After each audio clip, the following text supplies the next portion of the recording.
Hello y'all. This is Red Flood, a Hearts of Iron 4 mod that takes place in a world where no one was truly able to win World War I. With that said, this video will act as part 1 of an Austrian Empire Hitler Path playthrough. Here is some brief history on Austria in the world of Red Flood.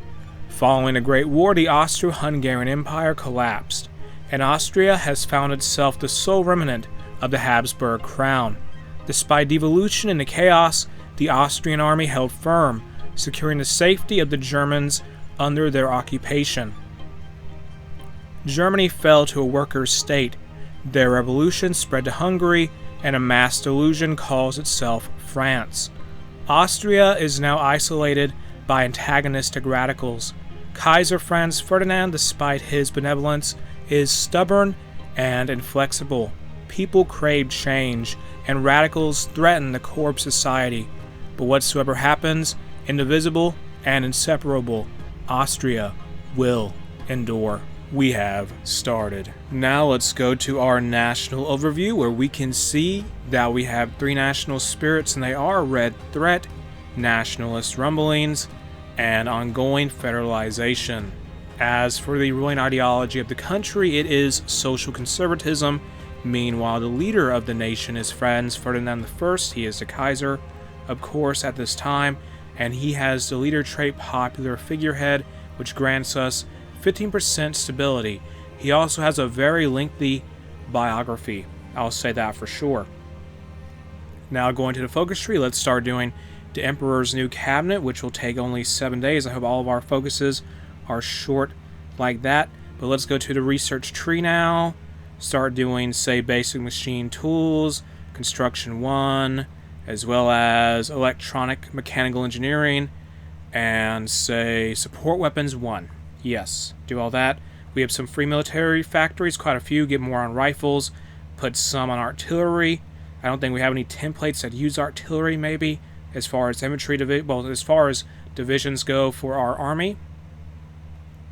I need trains, maybe 1 on trains, 1 on trucks, and put 1 on fighters. I think, do we have an air force? I don't know. Let me check.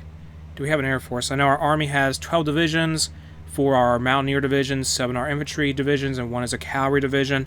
Yes, we have an air force. We have no navy, obviously, since Austria is landlocked right now. Let's take our unassigned divisions here and put Army 1 on the border with Hungary. Oh, we have Erwin Rommel. That's nice. And we have Wilhelm Keitel, I believe. Okay, yeah, he's there. Grab him, put him here, and they'll just watch Slovakia and Hungary, who I believe... Okay, they're a subject of the Hungarians, and they're part of the Rotfront, which is the faction led by the German Socialist Republic. I'm a little worried if we ever get into a war with Germany or Hungary. They have a 2-front war right off the bat against us. That's going to be very annoying if that ever happens. Civilian factories, build some in Sudetenland. I hope the Germans don't ever want to fight us over that. And I think we're good. No divisions and basic training. Change that. Start training at least 1 division. 1 division in training is better than none at all. We have to expand our army to try and clash with our neighbors sometime in the future. Probably, I want to say. And we have our units already. Good. Going to our focus tree now. Emperor's new cabinet will be done. We have our able opposition. I don't know, what do we do now? Strengthen ties to Rome. Do all that. And we'll just basically from that focus... I think Italy's going to like us more, essentially. And we also have prepare imperial celebrations. That'll give us 3% base stability. Our able opposition.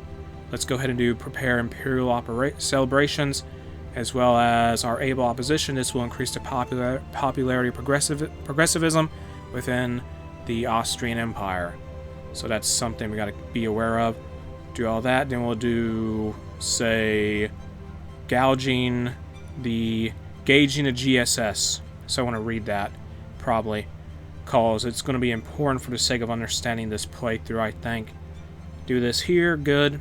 Now, gauging the GSS. In 1918, returning soldiers leaped into the trenches once more to defend the empire against Magyar communist aggressors, forming the Germanic The Jamach Sturmschulen, they're like stormtrooper, I don't know what they are. Storm something. Since then, Adolf Pozo's association of militants has been a useful, if increasingly unruly, hound by our side, both in their opposition to Viennese communists and their ongoing watch on the German border. However, their hateful nationalist ideology is utterly repugnant, and unfortunately, recent years have seen the association and its leadership grow more bold in voicing what they think should be done to solve our ongoing problems, as well as some choice words for what to do with the imperial house.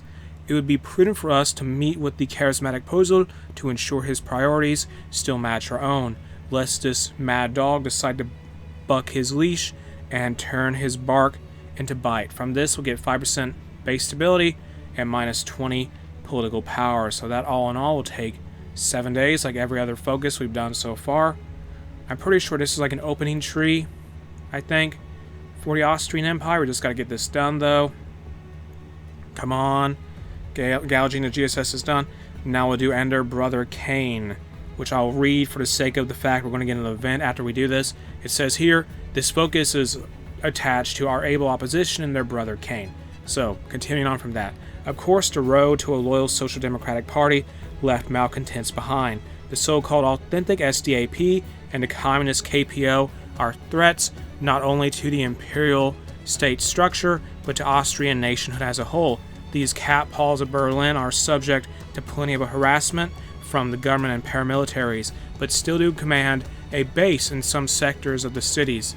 It is important for us to keep an eye on their meetings and a boot on their necks, lest our northern nemesis see an opportunity. Okay, so we're getting an event from this called A Sense of Security, so we'll make sure to read that.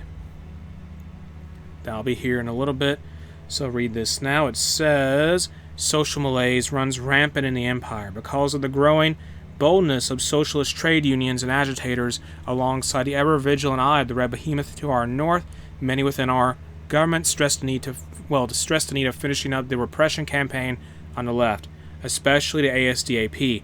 The ASDAP has been a thorn, bleeding the monarchy for far too long, hurting us with terror antics and violent demonstrations everywhere. However, some doubt rather this is a wise choice. Persecuting the left in an overt and direct manner might have the exact opposite effect we desire, and instead embolden and engirth their militants. We are at a crossroads, and His Imperial Majesty's cabinet must make a firm decision against a ticking bomb. If we use the full weight of the state to persecute the SADAP, we risk a redoubled terror campaign and draw the ire of Germany. If we, on the other hand, do nothing, we will let these revolutionaries do as they please without consequence. The decision is complex, but very few ministers argue the final result, which is to hold our hands and not crack down on the left. From this, we'll lose I think we lost 6% base stability, but we got a little bit of political power. Now let's do the focus, an empire that will never die. And let's read this now. So, maybe that, I don't know, just read this here. A winter's walk. It was a chill February day in Hofburgsbergarten, and Franz Ferdinand's hands were shaking. The cold wind chilled him to his bones, yet the icy breeze was not what was shaking him, but age. He was approaching 20 years of rule and had just turned 72 a couple of months prior. Some of his subjects in the streets even jested and called him senile, the nerve, although they were not far from the truth. His memory had been fading, and more often these days it was his nephew Karl running things in his name. Franz Ferdinand shook his head and began walking faster. 20 years, he had done a lot in those years, quite a lot. Although the empire had shrunk, it was all in all a net gain to lose those pesky Hungarians, those architects of venom, poisoning the lifeblood of the entire structure. Essentially, this is probably a reference to the fact, for the sake of some historical context, Hungary was usually more, from what I know of it historically, in the Austro-Hungarian Empire, Hungary would try to break away from Vienna, and they would maybe try to assert their authority more, which could make things more difficult for, I guess, the Habsburg monarchy in Vienna and their subordinates in a way. Okay, continuing on though now. His federalization attempts had been going swimmingly, and the Czechs had proven to be much better subjects than he had expected. and he expected highly from the outset.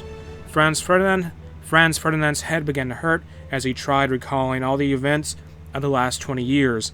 Those magnificent years, short of revolution, had threatened his rule, and the issue of the petulant pan-Germanic rabble always tended to rear its ugly head. But the common folk had never been the most peaceful. That is why they had a Kaiser, after all, to lead them and guide them by the grace of God. Franz Ferdinand's chest suddenly started feeling tight, and he slowed his walking pace. He tried to put it out of his mind by thinking about the future, and what would happen to the empire once he eventually passed on to heaven in a decade or so. He was so sure that his nephew Karl would be a good Kaiser, but he worried sometimes that that boy, he was too soft, too easily persuaded by populist rhetoric and propaganda.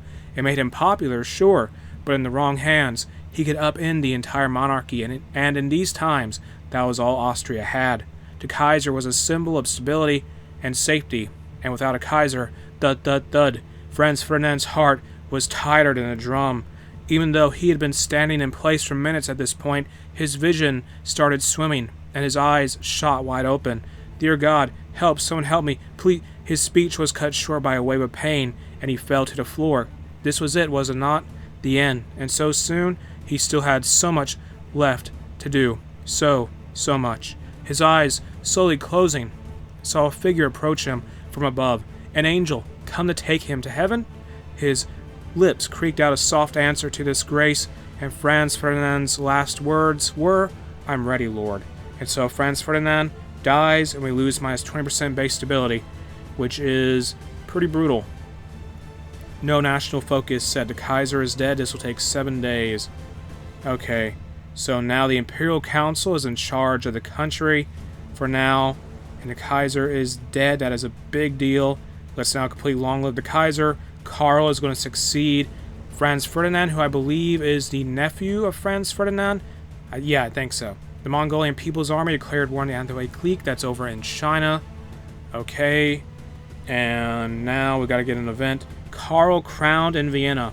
It says here, today there was a long-awaited event for the subjects of the empire. The new Kaiser will soon ascend to the throne. In a solemn procession to the fanfare and cries of the citizens of Vienna, his soon-to-be Imperial Majesty went from Hofburg Palace to the Cathedral of St. Stephen, so that he may be bestowed the blessing of the Lord in his rule. On this bright day, I declare that my whole life, rather long or short, will be devoted to serving you, servants of our glorious empire, the family to which we all belong. Every radio-owning household in the empire was kissed by the Kaiser's soft and caring words, immediately followed by a translator repeating the speech in Czech for the Bohemian minority. Leaving the upper hall, the empire, accompanied by lively and jubilant crowds to the solemn beat of drums and trumpets, went to Prague to be doubly crowned, as tradition requires. The police eyed many who stood out among the ranks of the celebrators, constantly watching the motorcade of the almost Kaiser.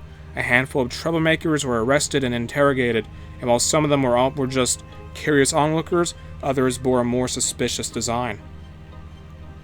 These few were sent into custody, and may God make sure that is all there is to the matter.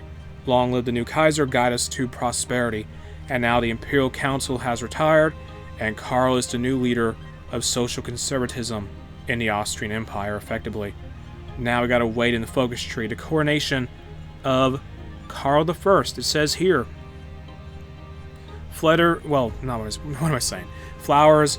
Flower petals rained down from the windows. The crowds of commoners cheered and waved in delight at seeing their noble ruler. Children were hoisted up on shoulders to get a full view of the man who embodies the country, representing a lineage that united vast lands and survived untold turmoil. Even those with lukewarm feelings about the monarch felt giddy at the sight, honored that he would make himself seen and heard. Karl looked at the people. Then he looked back at his beautiful wife sitting next to him in a sparkling automobile. Do I deserve all this? He thought. Am I worthy of their admiration, or am I just a symbol, no more necessary than the flag? Joseph's Sopa, however, was less than elated, but he was giddy. He was soon to be a walking martyr, a hero of the people, and he would spark a revolution today. Walking briskly through the crowd, he held his pistol under his jacket. Every moment had led up to this. Everything was meaningful. even bouts of tuberculosis incurred by too many cold nights in an impoverished commune. All the theory and political strategy of his cowardly, quote, comrades didn't give him the will to slay the state. The way things are, make way for the way things ought to be. Did he value the emperor's soon-to-be life over his? Well, emperor-to-be's life over his? Certainly not. At the end of the day, Karl was a hapless target whose blood would stain the country's fabric red, like the flag of liberty. Karl waved to the workers, peasants, professionals, and businessmen, all loyal subjects, a throng of admirers who would kill and die for him. He felt safe in the warm bosom of his nation. While some leaders wouldn't be called dead entertaining such an audience without a small army nearby, Karl trusted the policemen lining the crowd with his life, while the marching band stepped and played their way into the distance, casting a sonic spell to glorify their leader. While his wife blew a kiss to a baby held aloft, he made eye contact with a very dire-looking man. This bystander was out of place in the revelry of the day, and Karl couldn't help but fix his gaze upon him for a moment. Joseph had his chance, and the man had glanced his way, a sure sign of their shared destiny.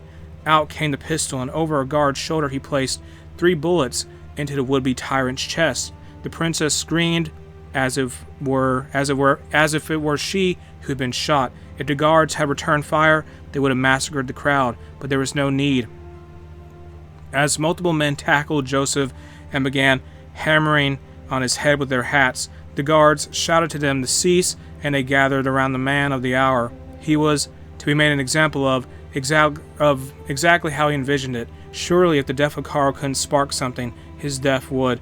As the motorcade sped away toward the hospital, Karl felt his life fading. He confessed his love for his wife and his belief in Christ, uttering his last words in a pained, breathy voice. Good God.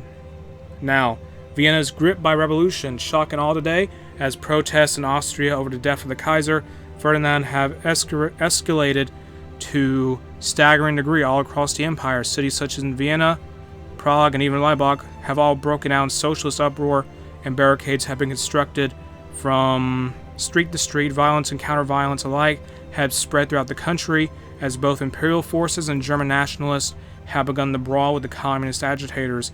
The first victim of this violence was none other than the newly crowned Kaiser, Karl I, on his way to coronation in Prague. His motorcade was shot by Czech independence activist with ties to the Austrian left, leaving him wounded. Whilst the severity of his injuries are yet to fully manifest, this has left the empire temporarily without a head, and in the vacuum, the realm has begun to tear itself to shreds. So Austria is not doing too well. Franz Joseph II is now in charge of the nation. In the focus tree, at this point, let's complete the bloodiest week. Okay, that's a bad thing. Karl is dead. For some, the lessons... I'm just going to read this focus here. For some, the lessons of the Austria-Hungary's end was of necessity of reform, and that a softer touch was necessary to avoid going the way of Germany. As the naive arch-reformist lies dead, slain at the hands of Slavic Marxists, what do they have to say now? While a new Kaiser is crowned, and while grief turns into a storm of rage, it is clear a new approach is needed. The salvation of the empire requires a lesson taught in the sole language these traitors understand. And from this focus, we'll get a national spirit called Rush of Vengeance, which gives us a good number of national, debuffs to the state, as instability is gripping the realm that is the Austrian Empire. With that, I'm going to end what is part 1 of my Austrian Empire Hitler Path playthrough in the Hearts of Iron 4 mod, Red Flood here. If you enjoyed the mod, you can check it out in the video description. A link to it is there. If you enjoyed the video itself, make sure to like, comment, and subscribe.